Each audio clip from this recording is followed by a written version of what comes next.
When you see the seizures that occur and you get 10, 20, 50, 100 pounds of methamphetamine, when you break that down to what that actually means for the community, the dosage units you prevented from hitting the street, it's actually really astronomical.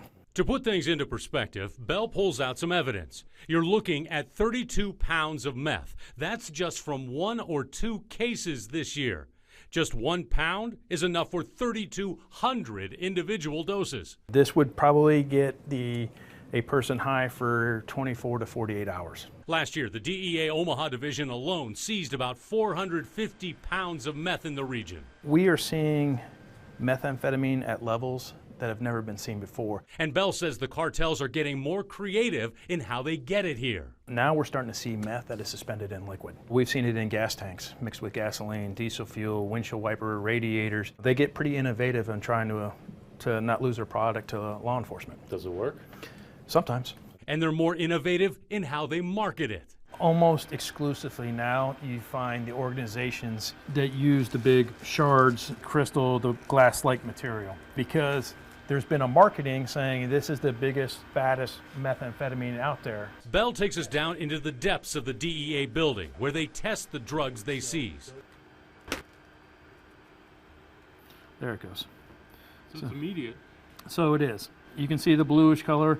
This would be a positive presumption for the presence of methamphetamine in the substance. He says the colorful varieties of meth popping up on the market are all just a branding tactic. When people started adding color to it, it attracts a younger user. TV hasn't helped in that situation. You know, different shows on methamphetamine. The first one is Breaking Bad.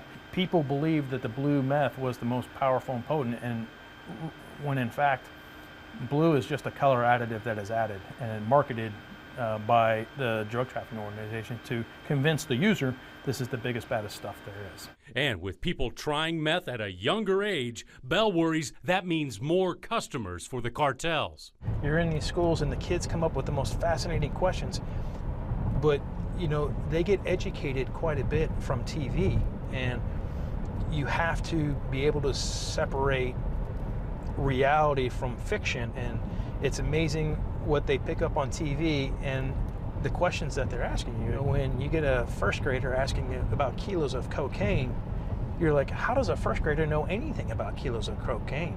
You know, but they do. Hopefully not from their parents, but it's from the television, and because that's what's sexy on TV is drugs and violence right now. We're gonna win this thing? You know, I guess that would depend on what's your definition of win. At the end of the day, a win for me is measured in one life at a time. You know, I can think of no greater tragedy for a parent is to see their kids become addicted or sadly overdose and die.